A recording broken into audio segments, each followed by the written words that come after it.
Hi, everybody.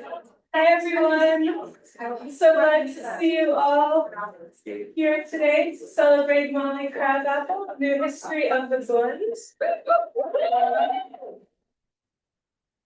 I want to start out by saying that we are here in Chicago and we acknowledge that this is a center of Indigenous life, including the Council of the Three Fires, Odawa, Ojibwe, Potawatomi, and continues today to be a major center of Native urban life. In addition, we acknowledge the labor that went into building this building, the labor that went into cleaning it and to maintaining it, which continues.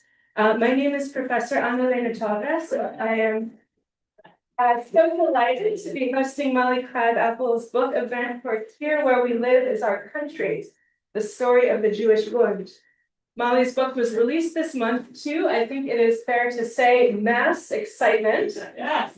And it is already on its fourth printing. Number 4 on the bestseller list. And number 4 on the bestseller list. She is joined by Professor Faith Hillis of the Chicago History Department and Dr. Mindl Cohen of the Yiddish Book Center. Molly Crabapple is an artist and writer based in New York, the author of 3 books, including Drawing Blood and Brothers of the Gun, which was longlisted for a National Book Award in 2018. Her reportage is the 2022 winner of the Bernhard Labor Journalism Award and has been published in the New York Times, the New York Review of Books, the Paris Review, Vanity Fair, the Guardian, Rolling Stone, the New Yorker, and elsewhere. Her art is in the permanent collection of the MoMA, and her animations have won 2 Emmys and an Edward R. Murrow Award. She was a 2024 Pullman Center Fellow at the New York Public Library. Crabapple is an artist known especially for her visualization of Occupy Wall Street's ideals, and her new book also takes beauty seriously, considering revolutionary beauty in many forms, the question of moral beauty, the beauty of solidarity, the beauty of defiance, the shape of the inner life worlds of these Bundists, especially women, and the complex force of beauty in revolutionary movements. Dr. Mindl Cohen is academic director of the Yiddish Book Center in Amherst, Massachusetts, and visiting assistant professor in Jewish studies at Mount Holyoke College. She is a longstanding scholar of the Bund, including her dissertation at UC Berkeley and subsequent works. And her research really explores the concept of doekeit, which means here-ness, as opposed to dortigkeit, or there-ness, often associated with the Jewish labor Bund. And finally, I'm delighted to introduce Professor Faith Hillis of Russian History in the college here at UChicago. She's the author of 2 books, the most recent of which, Utopia's Discontents, was awarded the 2022 prize by ACES. And I also want to recommend, especially for people in the room, Professor Hillis made an amazing website that visualizes kind of the diasporic revolutionary transnational history, which you can find at utopiasdiscontents.com/map. So thinking about how do we visualize history, the connection between the then and the now, check out some of her work as well. Today's event is sponsored by the Greenberg Center for Jewish Studies, the Yiddish Fund, the Center for East European and Russian Eurasian Studies, the Department of Race, Diaspora, Indigeneity, the Department of Germanic Studies, and the Chicago Yivo Society. The bathrooms are upstairs. You can find them by the stairs or by the elevator on the left. I want to thank Gabby Choi, Mark Lester, Mike Phillips, Mayim and Andy for doing setup. And Mike Phillips is running tech. This event will be recorded and put on the YouTube channel. Without further ado, and there are also posters, anti-ice posters made by Molly, some little party favors for you later.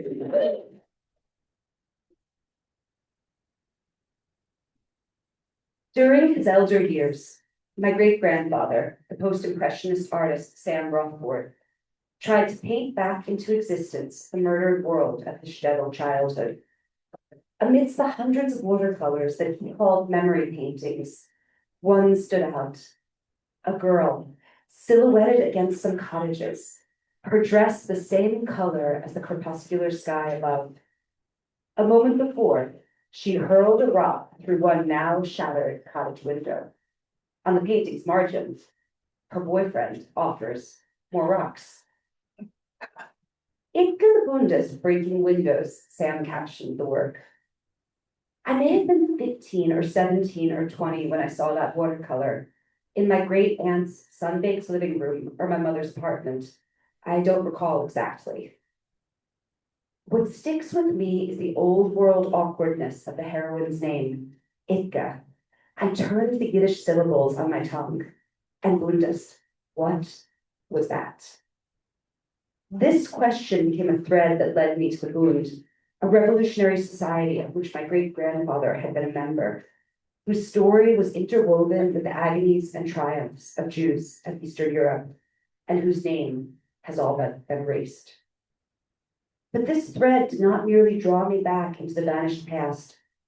It became a guide for our moment, in all its horror and possibility, in all its repression, courage, and loss.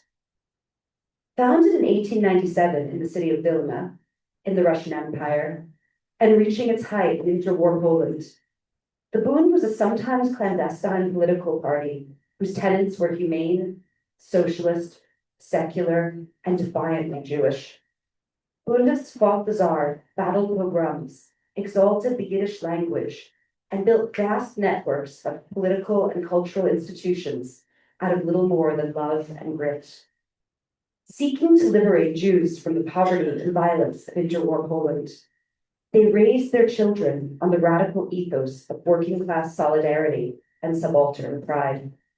Ultimately, these youth helped lead the Warsaw Ghetto revolts. Though the Bund was largely obliterated by Nazi Germany and the Soviet Union, the group's opposition to Zionism better explains its absence from current consciousness.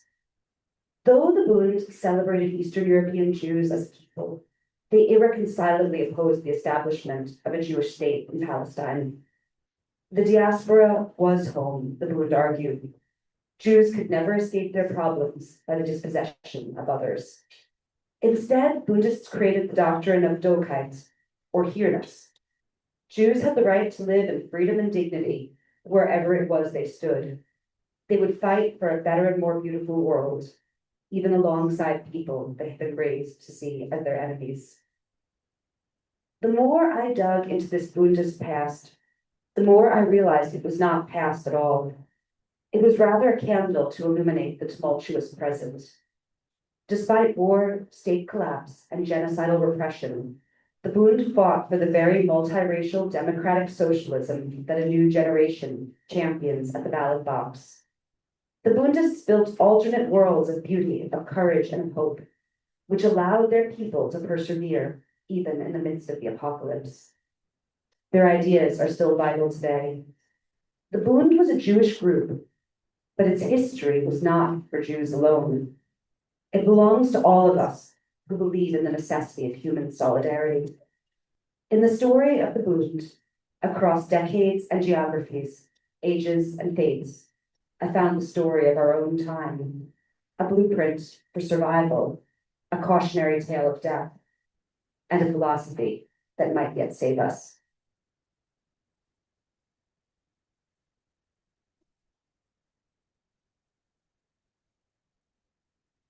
All right, so we thought we would structure today's conversation by Mindl and I giving just brief responses to the books to those maybe who haven't finished it yet.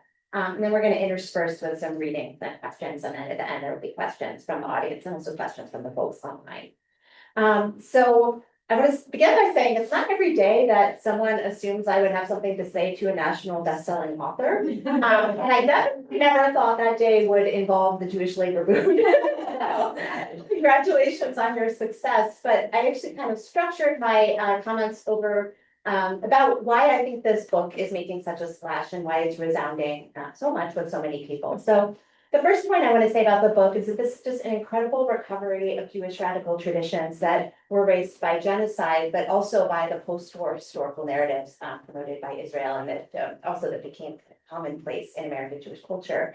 And it's true that many people probably in the audience and Molly herself have family connections to Buddhist history, but for many people, it exists as a sort of lore, a legend about one's great-grandfather. And many people don't have much of a sense of how this fit into broader political movements. And that's part of what this book provides.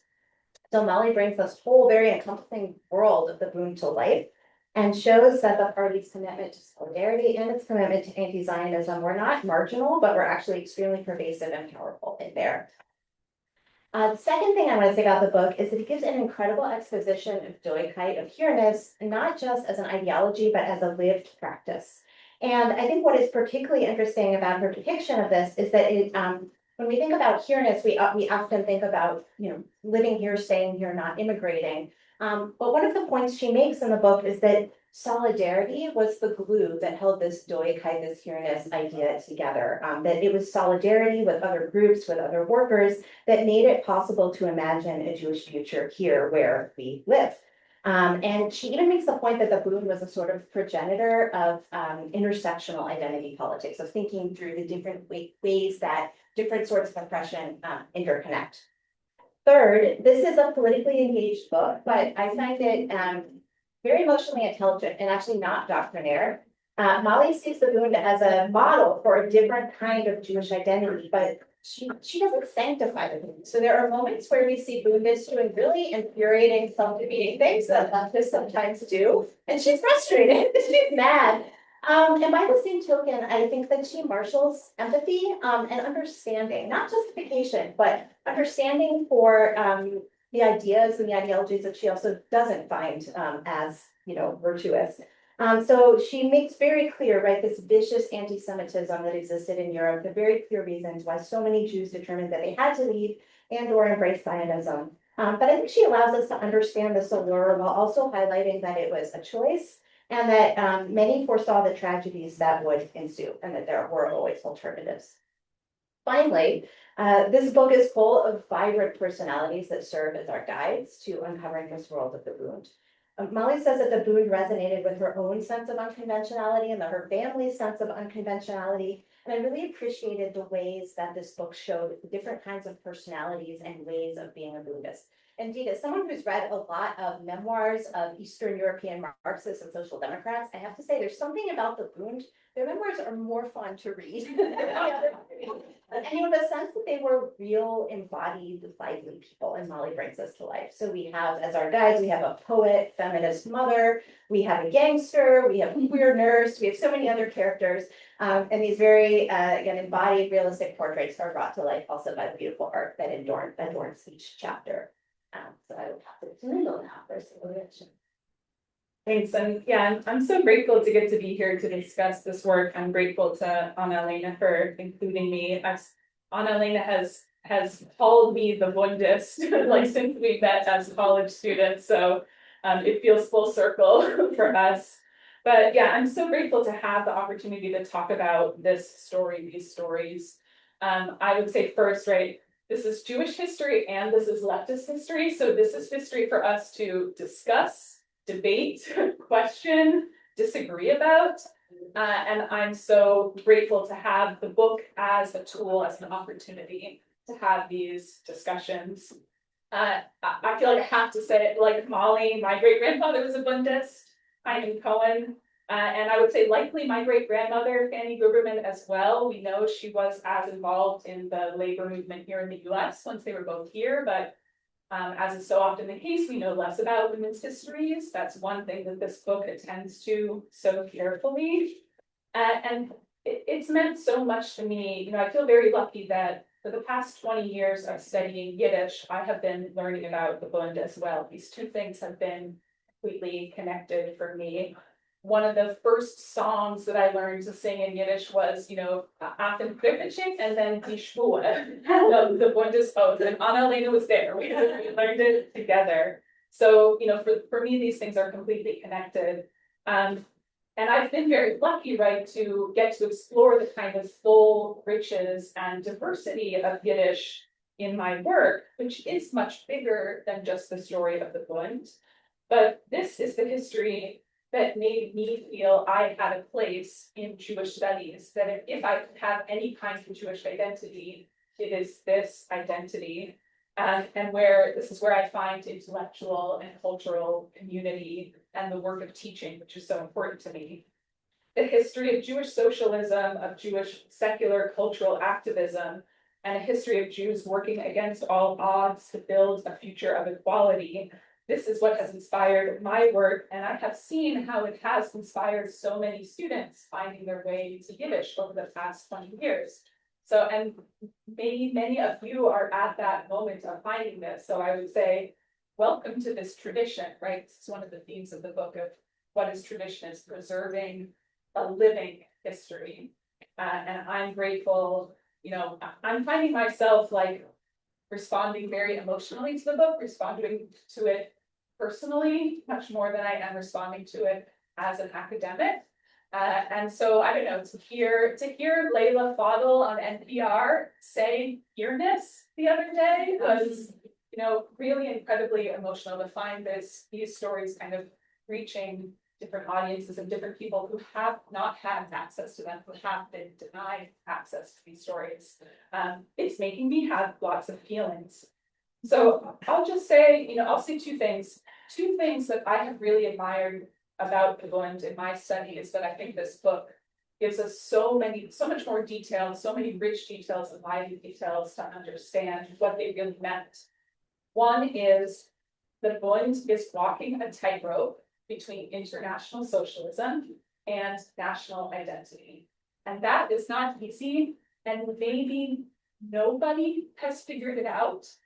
And this is a party that was committed to figuring it out for its entire history, which is quite rare and which is quite special, right? That we can talk about, did they, the Bund was really worried about like, could it lead to chauvinism? Could our support for Yiddish lead to chauvinism?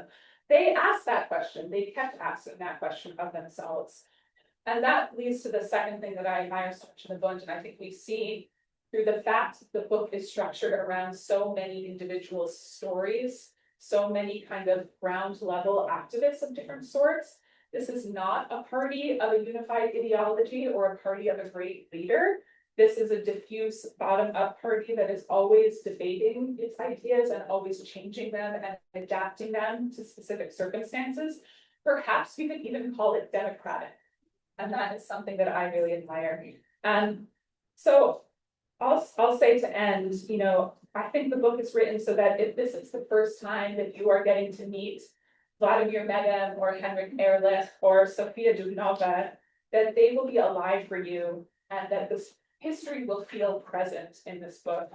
And not only that it's present for us, right, but that this is a history that has questions for us, that demands things of us in the moment today. It's not easy to read, it's not uplifting to read. Spoiler, they don't win very often. Though I found actually even harder to read are the points where there is some hope and promise and things are kind of going well. But if we are inspired by some of these beliefs, some of these fights, some of these ideas or practices, I think that there are lessons here for us today. I think that Molly thinks there are lessons here for us today, but they're not easy lessons and it's not a blueprint. It's a story that demands examination. And this work gives us tools to perform that examination. My question first, okay. So, what do you want to do?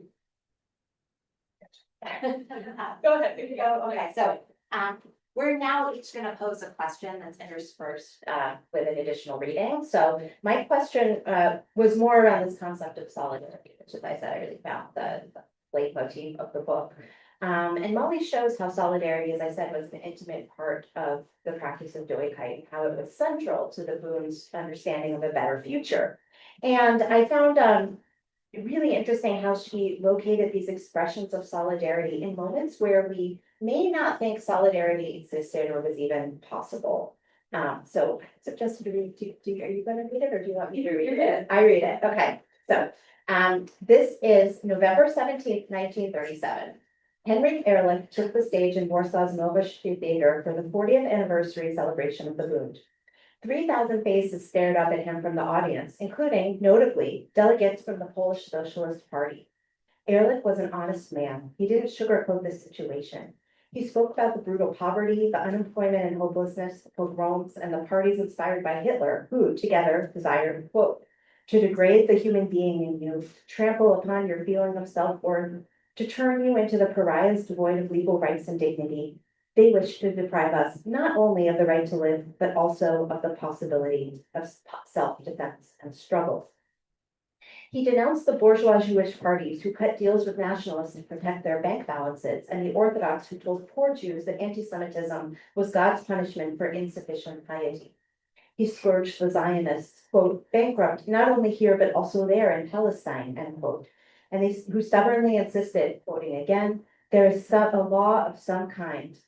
Gentiles must hate Jews. There is no alternative. It is necessary to flee.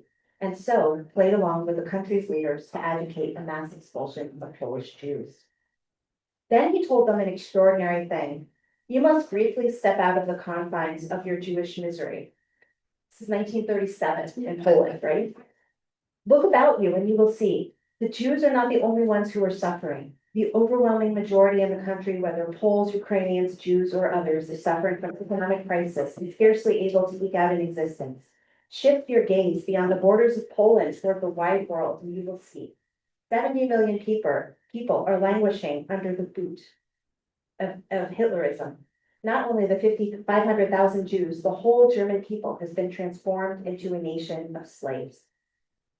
I read Ehrlich's call for empathy with the same people who carried out pogroms across his country, who dropped mustard gas on Ethiopia and forced refined German Jews to clean the streets with toothbrushes. And I remember the words from 30 years before in the American Star Hall in Brownsville when the Bundes fundraiser Meyer Lunden called out to the crowd, are you aware that in Russian Poland, thousands of our Jewish boys and girls are giving their lives for liberty? They pray to God not to lead them again out of Egypt, but to help them to free Egypt. This was it.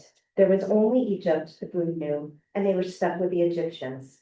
They were people first, not Jews or boys. There was no God to save them, to offer exodus across a bloody sea. All that existed was here, even if it was hell.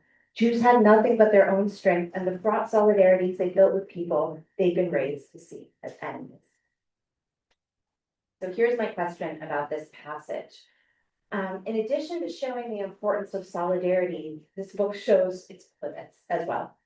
So you emphasize the continuity of anti-Jewish violence, sometimes in heartbreakingly intimate forms. You show the difficulty that potential allies like Polish socialists had in standing with Jews, and also junctures at which doctrinaire Bundists may have thwarted the creation of broader solidarities. So the question is, what does this discussion about solidarity teach us today? What does the Bund have to teach us in this regard? Was there something they could have done differently to convince more Jews or maybe even more Poles about the merits of this approach? And what does the Bund teach us about how to relate to those who may refuse to stand in solidarity or see it as a form of weakness?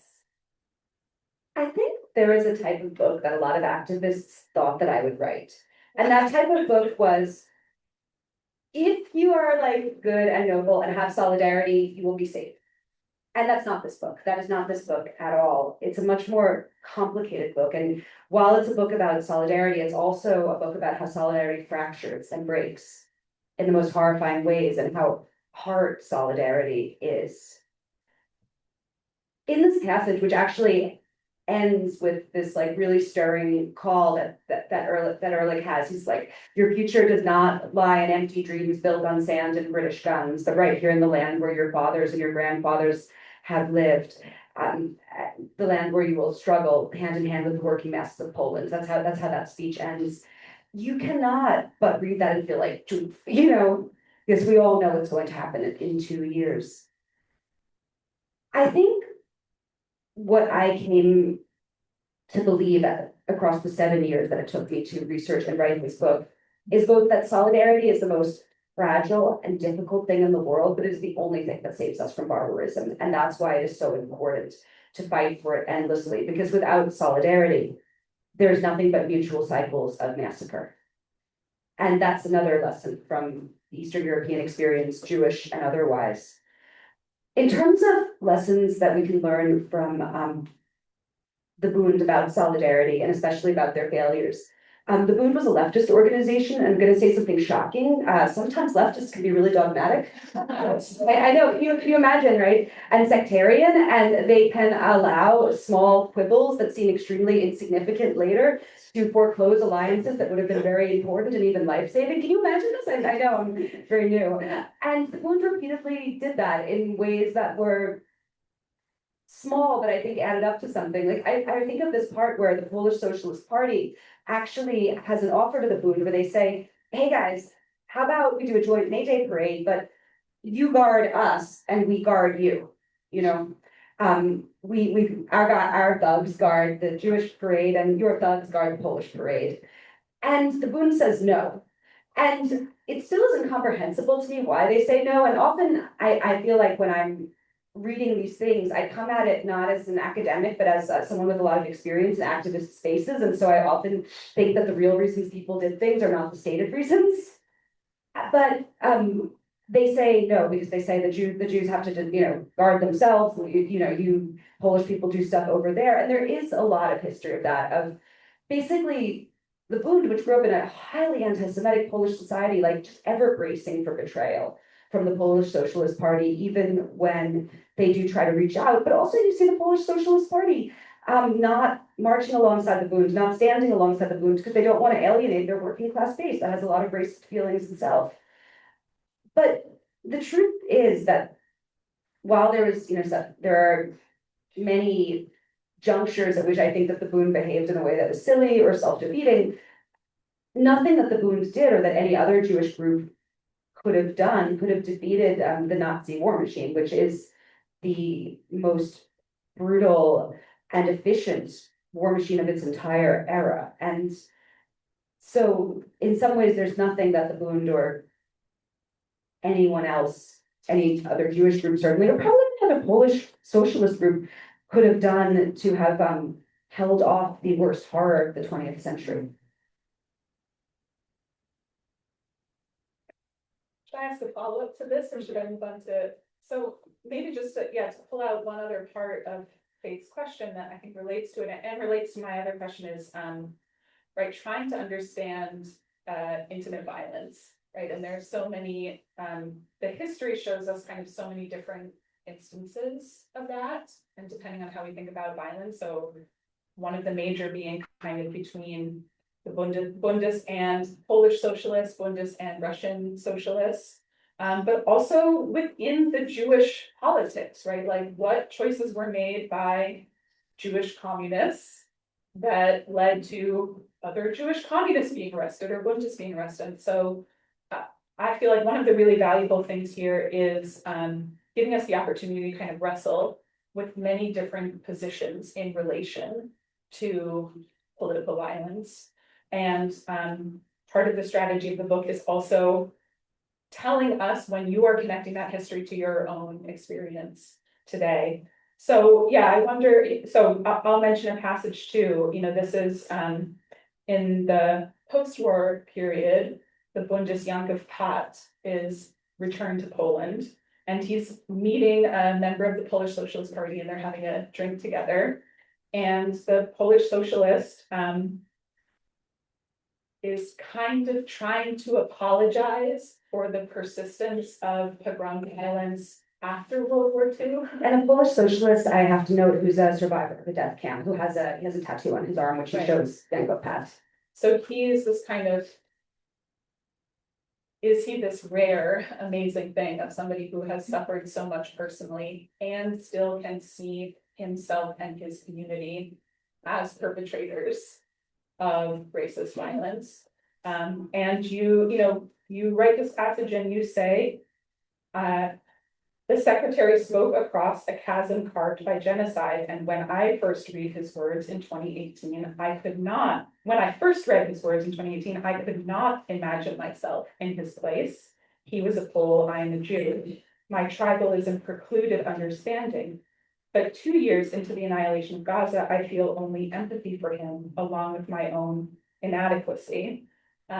So I just wonder if you could tell us more about that, right? Like, it's certainly not only, the book doesn't only let us kind of have the catharsis of relating to the Bundes when they're doing well. It asks us to relate to them when they're not doing well, and it asks us to relate to this Polish socialist in this kind of impossible position. I'm really glad you pulled that passage out because it's one of the most important passages in the book, in my opinion, and also one that I wrote and rewrote over and over again. So the Polish Socialist Party did a lot for the Bund during the Holocaust. And at first, when I went into writing about the Polish Socialist Party, about the Bund, about the Holocaust, I had this real sense that somehow the Polish Socialist Party had betrayed the Bund, which almost like lore was the word you used, like I had this lore. And then I read all these memoirs and I realized that that wasn't true. That the Polish Socialist Party had gotten fake papers for Bundists. They had hid their children in their homes and hid Bundists in their homes at a time that this meant death for your entire family. I found a Polish socialist woman courier named Jadwiga who went to Auschwitz for distributing the Bundist press and being caught with the press. I found instances of Polish socialists sneaking into the Warsaw Ghetto to update their comrades inside. And I found instances of Polish socialists teaching resistance fighters like Mikhail Klepevich, my great friend Irina Klepevich's father, how to make bombs. So it's not true, right, to say that the Polish socialists betrayed the Bund. They did a huge amount. But, and I'm sorry if I get emotional talking about this, it's a very emotional part for me for the book. But the thing is that what they did wasn't enough. It wasn't nearly enough. And the thing that I kept coming up against was that the Polish Socialist Party, their fighting unit was part of the Polish Home Army. And the Polish Home Army, as I'm sure you guys are Jewish studies scholars know, was the largest resistance force in occupied Europe that would ever exist against the Nazis. And it was also a group that did not really prioritize their Jewish citizens of Poland, to put it lightly. They only had one little bureau that was run by one guy who had a Jewish wife. Two people. And the Polish Socialist Home Army had a strategy, and that strategy was that they would, do acts of sabotage, murder Nazis, but in general, they would avoid direct confrontation, like a huge military confrontation with the Nazis, until either the Russians or the Americans were close enough. And then they would do a nationwide uprising because they believed, and I think correctly, that that had the best chance of succeeding in liberating their country. But what this meant was that when the Warsaw Ghetto was liquidated, the Polish Socialist Party, the Polish Home Army, I apologize, did nothing. And when there was a ghetto uprising, even the Polish Socialist Party did not want it to spread to the Aryan city because they believed that if the uprising spread outside of the ghetto, that they had no backup. The Russians were still in Stalingrad. The Americans hadn't yet landed in Europe. And they believed that if the Aryan city did an uprising, that the Nazis would just destroy them and they'd murder everyone. And the Jews were doomed, and not all of them. And so you have this scene where the ghetto, which again, as you as scholars of Jewish history know, is in the center of Warsaw, burns. And the Polish Socialist Party watches their budget watch while this ghetto, which is filled with their friends, their comrades, their lovers, their cellmates, burns in the center of the city. And knowing this is something that even to speak about it now, I feel myself losing my smoothness of speech. But knowing this, I had a lot of anger. I think a lot of us who are Jewish have a lot of anger towards the larger Christian societies in Europe for their failures, and are like, why didn't they stop it? Why didn't they do something? And I'm also a journalist, and I reported from Gaza, and I have a friend that I still know who's living in Gaza right now with his 4 young children under 11 and his wife. And I spent a lot of time trying to get him out of Gaza, which I failed to do so far. And I'm also someone who has taken a lot of part in movements to stop the genocide in Gaza. And I think a confrontation with my own inadequacy gave me a lot more empathy for that Polish socialist, because I look at this Polish socialist who, again, I just want to stress, has a tattoo on his arm from a concentration camp, who did things that I could never imagine, with a courage that I could never imagine possessing, and still failed to stop a genocide in his country. And I'm like, what have I done?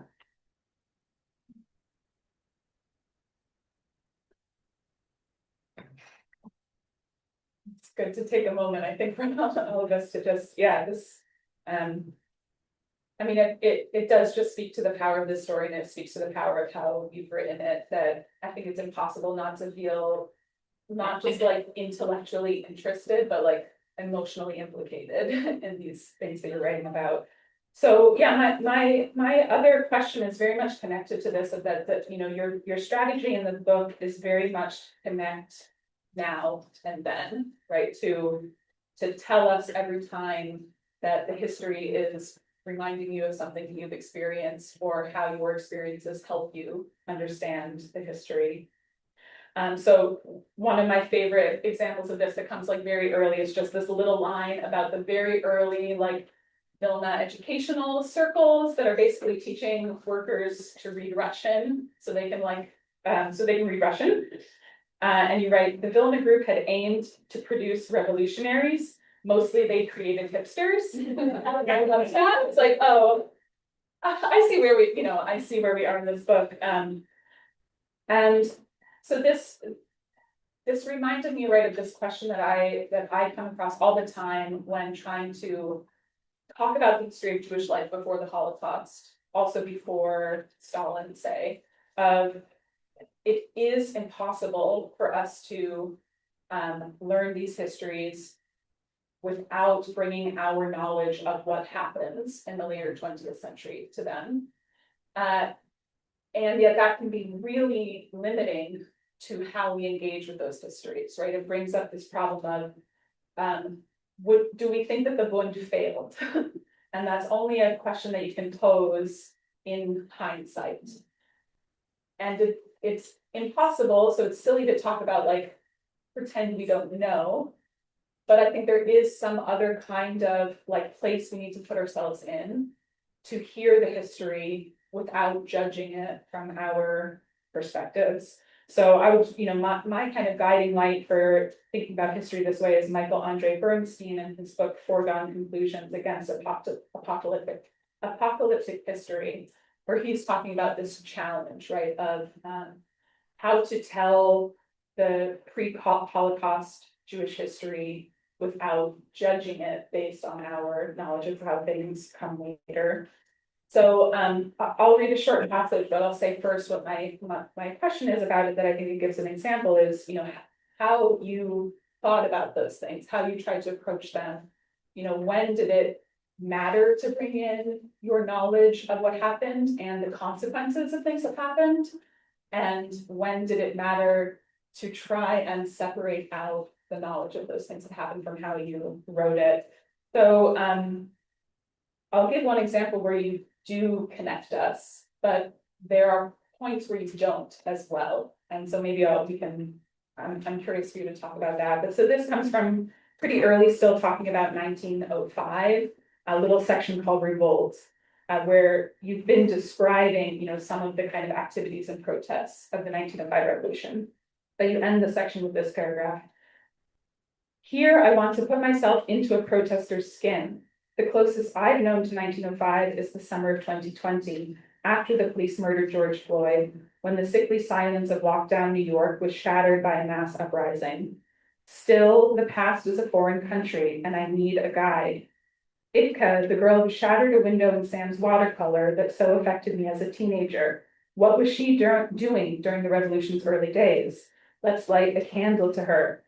I hold her hand as she leads me through some pale settlement slum shuttered tight on the Bund's orders. We come upon a cordon of thugs in flat caps, members of the party battle squad.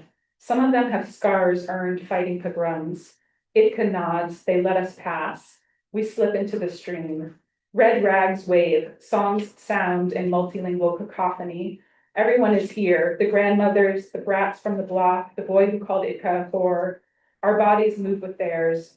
Our feet carry us into rich neighborhoods we never dared enter. They're ours. We float in disbelief. It happened. We broke open the world. Despite our century of distance, Itka and I share a few common experiences.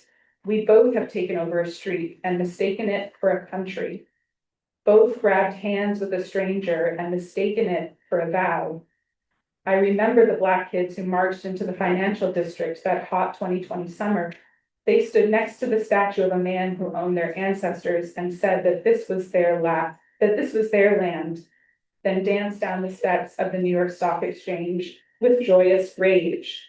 The same joy and rage played out in 1905 throughout the Hillis settlement. I feel like there are two different modes of bringing present into the past, and there was one that I mostly tried to avoid, and then there's one that I let myself do. The one that I mostly tried to avoid is, as Mindl said, these people didn't know how things were going to end. They didn't know that in March of 1917, when the working women of Petrograd rose up, that this was going to end in Leninist dictatorship. They did not know that the Holocaust was going to happen. They did not know that Zionists would succeed in creating a state. So I always tried to put myself in people's heads as they were in the present, without knowing that these things were going to happen in the future. But the thing that I did do was, and I think that I did this in part because I'm not an academic. I have to I'm just gonna put my cards on the table. I do not have a college degree. I dropped out of the Fashion Institute of Technology. And my background is as a writer and as an artist and as a journalist. And so I think there are certain constraints of the discipline of being an academic historian that I don't feel bound by and that did not influence how I worked. Now, one of the things that I often feel is I feel that there's this idea that the people, 100 years ago were so different from us that they might as well have been like dinosaurs. That were walking around in the savannah and eating grass before the Ice Age. And especially, I think, for someone who grew up in a Marxist home like me, and so has an intimate view of the histories and foibles of the left, I could not view them like that. As I read the archives and as I read the memoirs and the letters and became acquainted, there were a lot of people who were just types that I knew. I know the comment not question guy. I know him. Same with Leon Trotsky in my book, but I know that man. I know the would-be dictator of the book club. I know the horrific leftist meeting that you want to claw your eyes out of because it's held in an airless library basement, but also the reason that you're at that meeting is you think it's how you build a future. I know the guy who uses Marxist theory to try to pressure women into bed. And I know the guy who uses Marxist theory to agitate personal beefs. And so I didn't feel like I had to take myself, and my experiences and I didn't feel like I had to pretend to be objective and these people were strange foreigners. And also, this was a 7-year project and you cannot maintain a 7-year project without some degree of madness and love. And one of the deals that I made with myself was that my first draft, and the first draft was 1,000 pages, extensively cut, but my first draft, I would just say everything that was in my heart. If I was in an archive and I was feeling something about those pages, if I was looking at them and I was like, wow, the way that guy wrote Yiddish reminds me of the lines on a heart monitor. They're so jagged. I was gonna put that in, and then I would deal with it later. And I think that comes across in the final work. But also, I wanted to make a book that was not just for people who read doorstop history books. This was very, very important to me. I wanted a book that my graffiti artist friends would read, or that my burlesque dancer friends would read. I believe that history is everyone's birthright. I do not think that it's only for people in the academy, though, obviously the academy is a wonderful thing, but I do not think that history belongs solely to that. And I know that when you're trying to reach a mass audience, allowing themselves to place themselves in that history and even using yourself as a bridge figure is something that's really, really important. I'll do just a quick follow-up on this question, but we're nearing the Q&A. Oh, actually, you have a final reading before we do that. So we're nearing the Q&A. There is a mic in the back that people can line up at if they have urgent questions. I want to follow up on this question of then and now. So I think you've drawn out brilliantly all the ways in which then looks like now and then can inform now and things like this. There's also the question though of class relations, which ultimately the Bund was a radical workers' party, right? And as much as the ideology and the practice of the Bund are inspiring people today for all kinds of reasons, let's say class relations in modern America are somewhat different than what they were in Imperial Russia. So how do you think about that, informing the nature of today? Like, how do we deal with that gap, right? I mean, in some ways, I think about the Bund as not just, informing how Jews should organize, right? But how all sorts of groups should organize. Like, again, to put my cards on the table, my father's Puerto Rican, I'm not, and I see so many resonances in how Puerto Ricans have organized for cultural dignity and also for economic justice in the way that the Bund organized in 1905. Like, by obviously, the Tsarist Empire is very different than Brooklyn. But when I see institutions like the Young Lords, or back in the 60s or when they're now, I feel these echoes, and I want the book to be something that's not just for Jews to learn to organize. But I think what you're alluding to is, you're right, there's not like cities in America that are like Yalisa, that are 60% Jewish, where Jews are poor working class people working in garment sweatshops. That's not where we are now. Though I would also say that a lot of young Jews are a lot more downwardly mobile than people think they are. Just because your parents are lawyers doesn't mean you're rich. I think that you have to organize in the American way with American conditions, whether that's like tenants organizing, whether that's making a union at the university or at the tech company or at the Amazon warehouse that you're at. And that union would never be solely Jewish now unless you were working in Jewish institutions. But that the spirit of labor organizing is something that we desperately need right now. All right, do you want to offer the final reading for the day?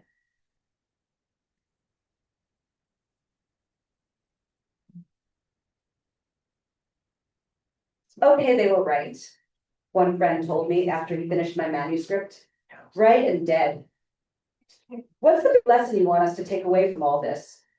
After all, Bund failed. Lost, I answered, more sharply than I meant. What's the difference between failed and lost? He responded. Failure is what happens to those overcome by their own faults and errors. To lose is to succumb to greater force. Here I confess a secret. I didn't just write this book out of scholarly devotion. I had a hidden hope. By studying the Bund story, I wanted to find out if there was some way that my people, the Jews of Eastern Europe, could have saved themselves.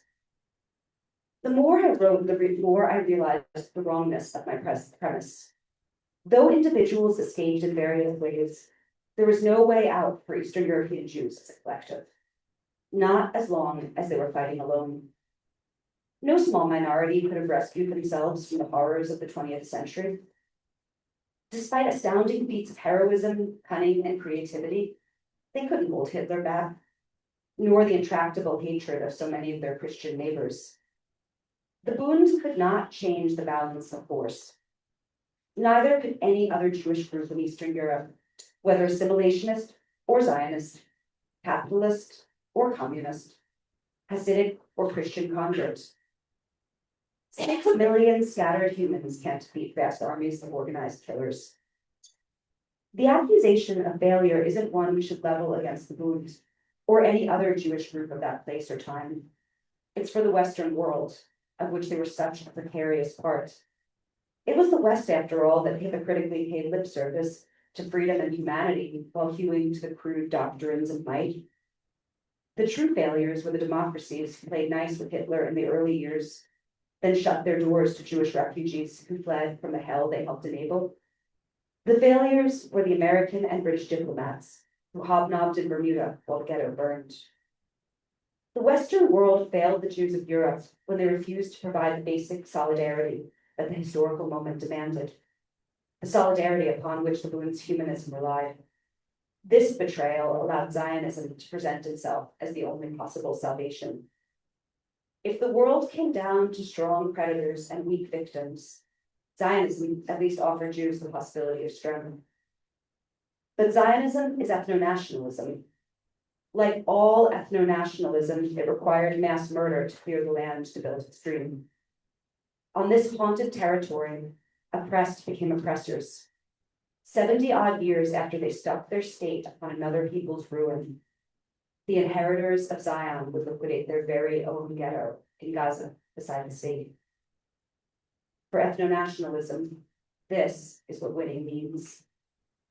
So why did I write this book about the Bund, who lost, who war failed, and not about victorious killers? Because I am sick of monsters, whether they belong to my group or any other. Because I know that we all have the capacity to be victims and tormentors, as well as bystanders, staring blankly at a burning wall. Because I want off this samsara wheel of atrocity, and the Bund's demand of solidarity across difference is the only way to get there. Such solidarity is fragile and frequently betrayed, but it is all we have. It is the only thing that can save us. There is no other earth after all. We are trapped together on this one. It belongs to all of us, as inheritance and prison. It is Egypt and the Promised Land.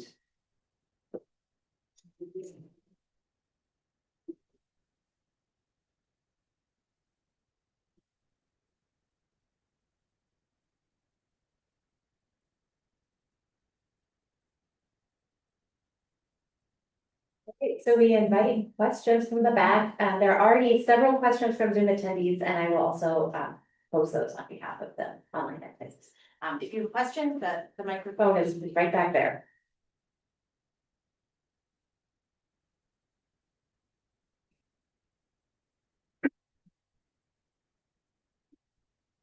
Thank you very much. I really enjoyed the lecture and your book. I just have a question. It seems to me that the Bund's greatest loss, as it were, was the failure of Krotsky to recognize the need for addressing the problems that people face. And what you described what the Bund did in the early 1897, they seem very practical. They were very practical about unions. They were very practical about how you had to have self-defense organizations. Why did that practicality not come over when there was such an opportunity for them to meet those needs with a position of power? This is something I've thought a lot about, and one of the great sources I have for this is Raphael Abramovich's memoirs, which unfortunately are only in Yiddish, but the title is Two Revolutions, the Story of a Generation. And these memoirs are the story of this Buddhist tearing his hair out over this question. Why are we, as Ruth that has done so much, failing at this moment? Why are we not living up to our moment? And I think that there are a few reasons. And the first is, I think that they had never been in charge of government before. And just like this SRs, right? Just like the Mensheviks, and honestly, just like the Bolsheviks in the early days too, they were like a dog that had caught the car finally. And they were in some ways floundering. I think also there is this idea that the Buddhists had I'm going to talk, I feel like this part of my book where I'm just like really tearing my hair out of the Bund is the 1917 part, where the majority of Buddhists decide with absolute idiocy that they need to support being in World War I, despite the fact that millions of Russians are dying in World War I and Russian soldiers are literally lynching their officers and running away. The Bund, like most other socialist groups, was like, no, we got to continue this. And in that sense, they play a huge role in the collapse of Russian democracy, right? And they create an opening for Lenin to take over. And there's a few reasons I think that they persisted in this idiotic view. The first is that I think they viewed staying in the war and being good allies to the Western democracies of like France and Britain as the responsible adult thing to do. I think also that they were a bit like theory brained about Marxist theory, and you see this at their meetings. They're like, Russia can't have a socialist revolution right now because on the Marxist line graph of history, we're here, and have the bourgeois revolution and to have the socialist revolution, you got to be here. So we can't run the government, we can't seize the state. Bourgeois parties are going to have to run these things. I think that there's a huge danger in closing your eyes to reality, in loyalty to your theory, and I think the Cohen really shows that at this moment. I think also, the other reason was that the Bund's heartland was in the Pale of Settlement, which was under German and Austrian occupation at that point. And I think that while they opposed being in World War One, when Russia was a czarist autocracy, once it was, as they thought of it, a revolutionary state, they thought, why don't we take back these areas, and bring them back to the revolutionary homeland? So those are my opinions on why they were so dodo great at that moment. All right, go ahead. Thank you. My name's Arya. In your political education work with young leftist American Jews today, I often encounter a lot of fascination and kind of yearning for the Bund, and I think your book is going to help close the gap of the distance some feel of trying to figure out what that means to translate today. So thank you for that. I do wonder, I'd love to hear you talk a little more about what conditions you think are different externally, either internally in the life of Jews in the Jewish community, or externally from a comparing former Russia to today's United States class perspective. What are some of the translations we need to make to think about if you want to inherit and revive Buddhism in our community today, how it might look different with certain things? I mean, everything is different. Russia was an autocracy that would send you to Siberia for having a book club. Jews were a racialized minority in Russia where the government spent vast resources smashing their face with a boot. Jews are not a racialized minority in America in that same way. Of course, there is anti-Semitism. Jews in Russia were confined to an area called the Pale of Settlement, and huge swaths of them, probably the majority of them, were achingly poor. That's not the case for most Jews in America today, though, of course, I live in Satmar, Williamsburg, and Satmar people are very poor, actually. But in general, there is not huge widespread Jewish poverty in America the way that there was in Russia. There's also, even now, freedom of speech in America. Even now, unless you're Mahmoud Khalil, or unless you're someone on a green card who dares speak up for Palestine, but in general, you're not going to go to jail for speech in America right now. There are not mass pogrom mobs in America right now. I mean, this is like the contexts are so different, but I don't think that the difference of context means that the Bund cannot provide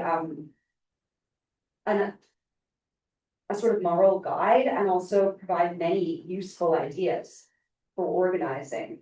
I mean, I think about how you had Bundists like Baruch Charney-Vlad or David Dubinsky or Sidney Hillsman, who left the Tsarist Empire and they came to New York, and even though there was not a distance of 100 years, they realized the conditions were so different in New York, and there was the possibility to contest for political power and to organize unions legally that didn't exist in Russia. And these people, they helped shape the entire garment union movement.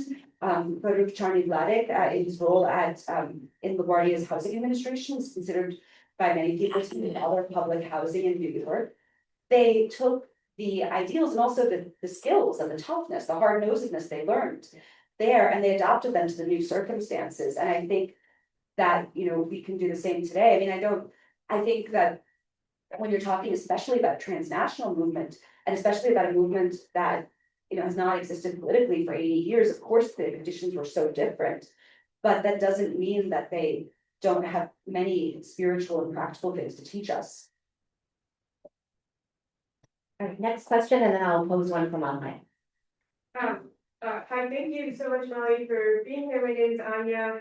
I will say something long, but I actually have a genuine question. So it's the anniversary coming up next week of the popular university for Gaza, the encampment on the University of Chicago campus, and the students are organizing another popular university. Best way to plug in, just to come to campus, 10 a.m. to 5, I think they'll be there.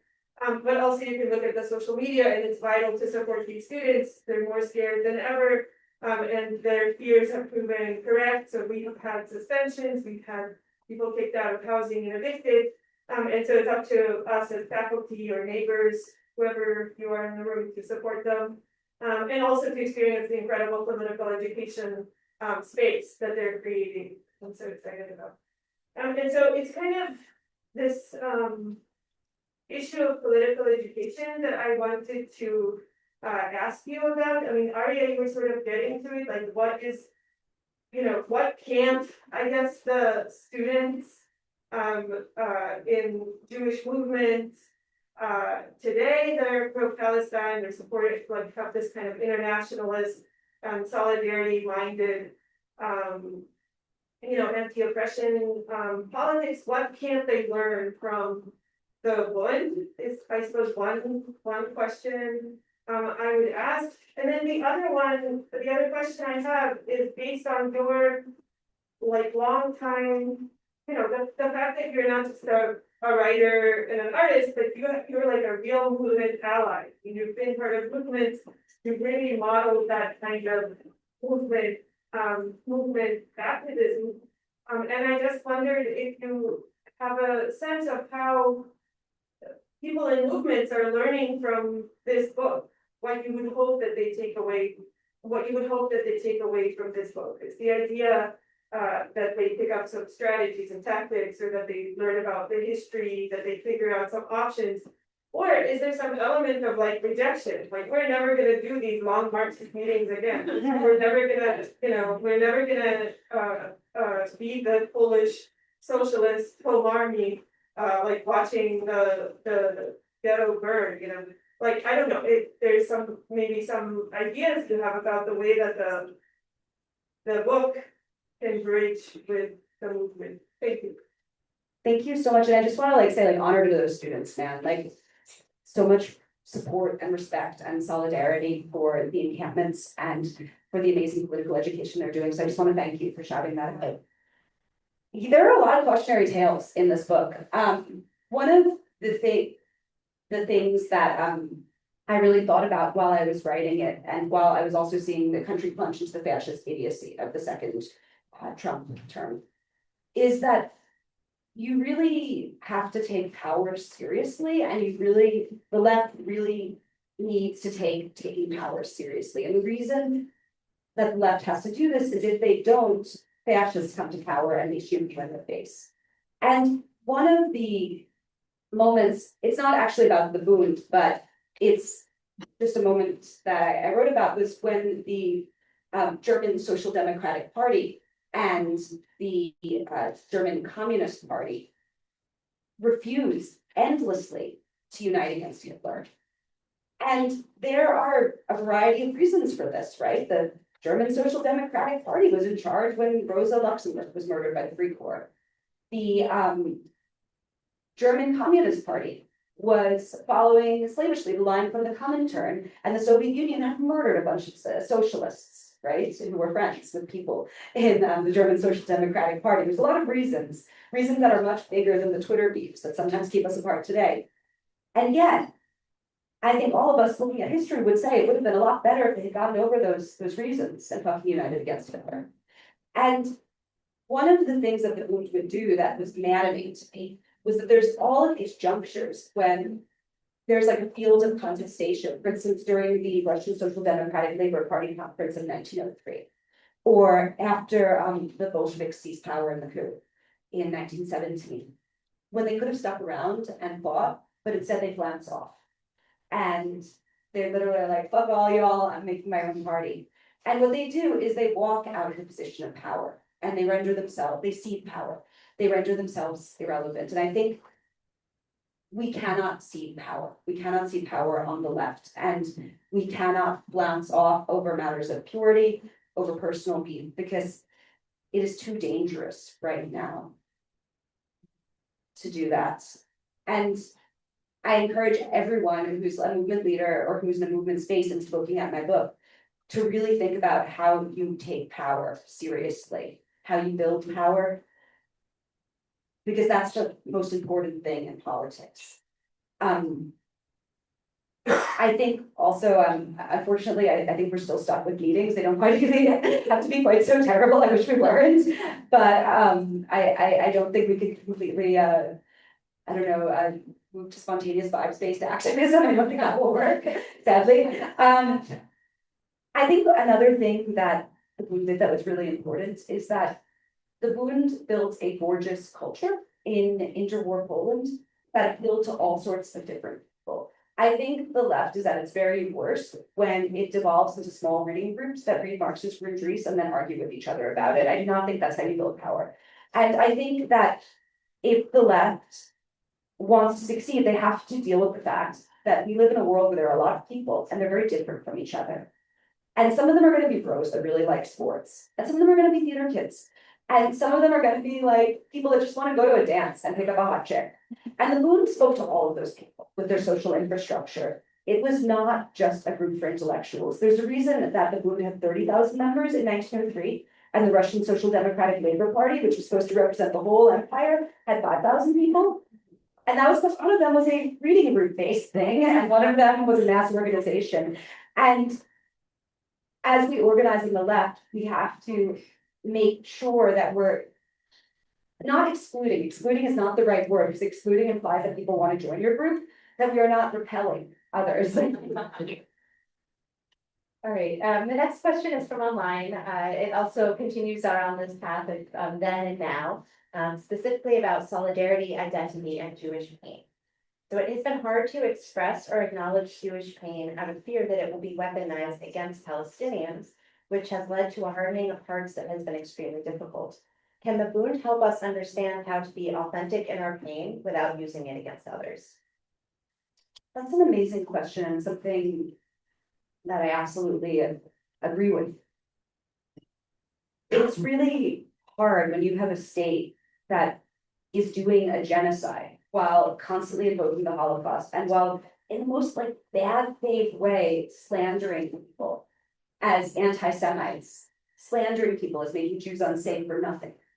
It's hard sometimes to speak honestly about anti-Semitism and to speak honestly about trauma. And I don't just mean the trauma of the Holocaust. Like, I have many friends who come from Soviet Jewish backgrounds who whose parents dealt with institutionalized state anti-Semitism in the Soviet Union as well, whose parents dealt with being an actual racialized minority.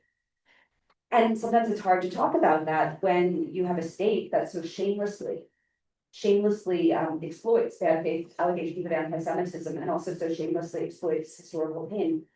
But I'm also going to quote something that my mentor Naomi Klein said, where she says emotions are unruly and grief is unruly, and it's actually a fool's errand to try to tell people they can't feel things. And one of the things that I have really I've thought a lot about in the last 3 years was how to look at people who are having emotions that are very legitimate, that any human would have these emotions that come from a place of deep pain, of deep trauma, but the emotions do not lead to anything productive politically. How do you listen to people with empathy and with an open heart and speak to them authentically without viewing their pain as obligating you to obey them?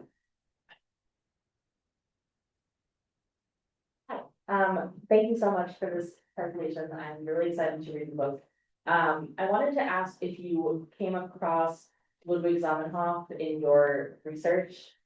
He's a historical Jewish figure who was really interesting and important to me. I'm a poet, and he just, the sort of like themes of his life and of his work, I think are amazing. He's the creator of Esperanto. He wanted to create a language that transcended, borders and identities, and he was totally contemporary with the Bund, the early Bund, and I looked in the back of your book and he's not in there. So I'm wondering, I am wondering if like, he just didn't quite fit into this story, he really didn't have anything to do with the Bund at all. I mean, the thing is, the Bund wrote so much that they're like, you could ask me, like, did the Bund write about tiddlywinks? And I cannot honestly say they did, because the amount of stuff that they wrote is such that I'm sure they wrote about Zamenhof. I didn't come across him, but part of that is like, the Bunds, a lot of their archives aren't digitized, they're on microfilm. And so when I'm like going through a microfilm archive, I'm looking for the like their reaction to Kristallnacht, or or how they had like advertisements for silk stockings in their newspaper or whatever, and I'm not necessarily looking for other things, because if I was, then it wouldn't be 7 years, it'd be like 70 years. Yeah. I did definitely come across Zamenhof when I was traveling to Bialystok for research, or when I was in the Warsaw Jewish Cemetery, but I didn't come across him, but I welcome someone else who's interested in him and speaks Yiddish to like read the archives of the Buddhist press and see what they wrote about him. Oh, I did learn that Stalin was really paranoid about Esperanto and thought that like Esperanto was like gonna, I don't know, overthrow him or something. No. Do you two have questions?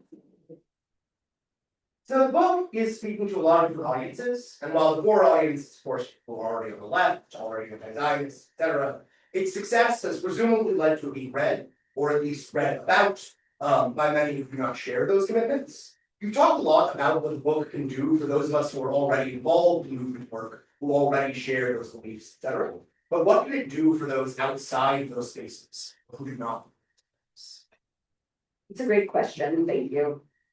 Yes, there are all sorts of different people reading the book right now, and people with all sorts of different reasons to read the book too. Like one audience that I've been really moved by is a lot of older people are reading the book, and they're not necessarily advocates, but they're people who are just like really happy that their parents' generation or their grandparents' generation is being reflected. And they're just like really happy that young people are reading about Yiddish or reading about the world of their grandparents. I think that the book has been more successful than I would have imagined in opening minds of people who are, Jewish, but maybe not anti-Zionist.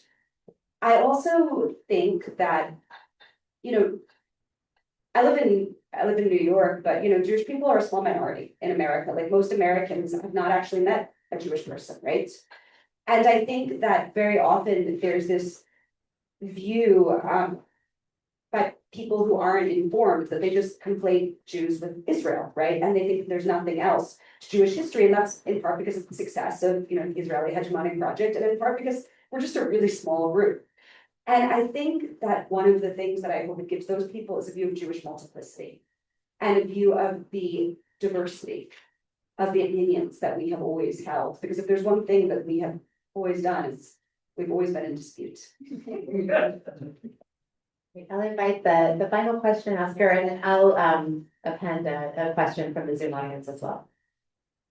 I have a kind of related question, because I'm very, sort of for all of you, I'm very struck by the fact that you had to learn Yiddish, which seems like really difficult to begin to like get into the archives. And so for like anyone doing academic research or even trying, like my family just did not pass down stories to the point where I even know where to start researching personal family history. I guess like because this history has been either like sequestered in the Yiddish archives or suppressed very, as we've already spoken to, like what are the sort of things we might look for in like photographs or art or just like, there's moments where I have like come across like bits and pieces of like the history, or especially the cultural history, and like the early Zionist, organizations in the Pale are very clearly like mentioned in the captions, and then it's just like, and there was a theater troupe. So I'm wondering like how this sort of lay historian, or just anyone interested in the history can like pick up on those clues and what you found useful in the process. The first thing that I always recommend like to Jewish people from Eastern Europe who are trying to learn more about the world of their families is, if you know the town that your family came from, there are Yitzhar books. Have you ever come across the term the Yitzhar book? So these are amazing books. They're not just oral history, they're like a sociology, they're a mixed genre of book that like is both like statistical, has oral history elements, has like popular history elements that were created about most Jewish towns in Eastern Europe after the Holocaust. And were created by people who were survivors and also people who had been immigrants who had come to America and then, were finding survivors and tracking them down. Volkovsk, where I came from, this town is like really small. It was like 10,000 people. It had 3 Yitzhak books. And there's an amazing project that's called Jewish Gen that's online that's been digitizing Yitzhak books and translating them into English. And so the first thing I always recommend to people is to look and see if your hometown is there. And they're really good. That's the thing. They're really gossipy. They're not boring. Like I remember in my hometown's Yitzhak book, there was this endless, they had a section called local characters, and there's nine-fingered Shmuel Davidovich, hero of the town, cut his finger off, so he wouldn't have to fight in the Tsarist army, did the same thing to his 7 sons. And when the soldiers would smash the towns, his Shmuel Davidovich and his 7 sons would beat them with iron bars until blood ran down their faces. He was a hero. And the way that you talk about that, it was hilarious when they would talk about all the beliefs, especially because you'd imagine many of these towns didn't have that many survivors, and so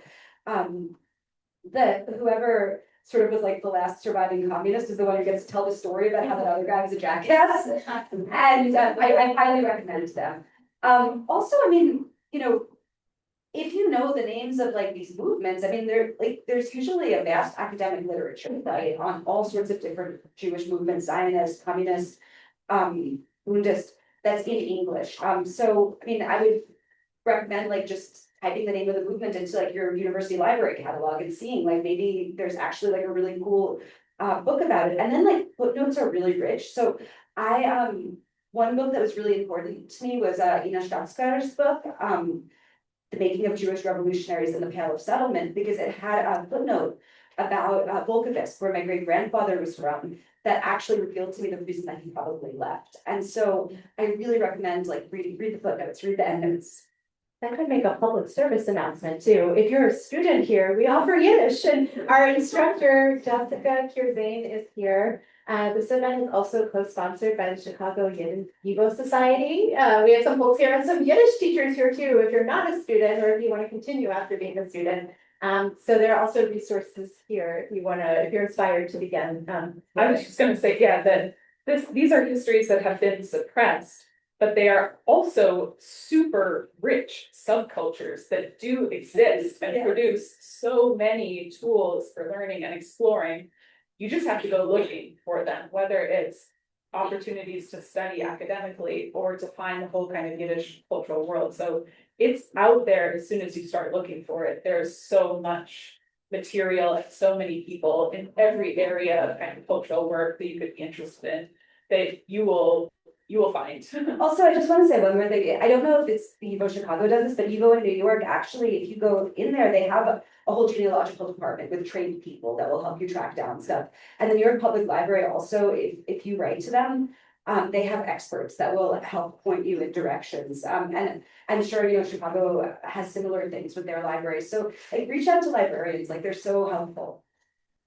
Our final question comes from online, and I'm sorry, there are a number of online questions that we're not going to be able to answer, but this person wants to hear about the Bund's attitude toward the traditional family and sexual difference, and to hear more about queer traditions. Amazing question. So the Bund believed in free love, which wasn't necessarily like in the 1960s sense, but basically they didn't think you had to get married to have a relationship with people. And often in like Abramovich's memoir, he spends a lot of breath and ink defending against allegations that this meant they were all sleeping around. But they did not necessarily, especially in the early years, do like the traditional Jewish wedding with the chuppah, and they had a much more liberal idea about like partnerships, and that you could break off a partnership and get with some, and be with someone else. In practice, I think a lot of the families were a bit more traditional than people would like to admit. When I was reading Patty Kremer's memoir, for instance, she talks about how basically she left active movement life when she had a daughter, Vera, and she frames it as her choice. She actually says like Arkady, her husband, wanted to care for the child more, but she says like, we're like a military, and in the military, each person has to do their mission, and my mission is taking care of the kid, and your mission is for the movement. And I don't know if that's true, but that's what she wrote 30 years later. In terms of queer Buddhist stuff, I again, I have not read all of the Buddhist texts on sex. Sofia Dubnova was their sex columnist, in interwar Poland. And, she wrote for their teen young adult newspaper. And I think it would be an amazing field of study, like someone should definitely get into that. But I heard about one Buddhist who was a hero, who was a lesbian. And so my friend Irina Klepvich, who's again pioneering lesbian poet, was born in the Warsaw Ghetto. She was raised the first months of her life by her aunt Kina, because her mother was very sick after childbirth. And Kina was member of the Bund. She had been an athlete in Morgenstern, their pre-war sports club. She was a javelin thrower. She was also a nurse, and she did field medicine when there were fights between the Buddhist militia and especially the Buddhist student militia and the nationalist thugs that were trying to keep them out of university. Like, people wouldn't go to the hospital necessarily because they might be arrested, so she would stitch people up in private homes. And Irena told me that Kina was a lesbian. And I was like, well, how do you know? And she showed me a picture of Gina, and Gina had her head totally shaved except for a swoosh of hair in the front, and was wearing a men's tailored shirt and a tie. And Gina also, she had a friend who from the Polish Socialist Sports Club, Marisha, and her and Marisha shared a bed. And Marisha felt so strongly to Gina that Gina died in the war, and Marisha survived. Marisha asked to be buried in her grave. One of the many incredible stories, again, that you can discover in this book. So the book is available for sale back there. Buy it. You'll be around for a few minutes for signing. I'm happy to sign all your copies. So buy some for yourself. And also, I want to encourage you, buy a book for someone who's wrong, because there's no better way to honor the Buddhist heritage by allowing them to be right and someone else to be wrong.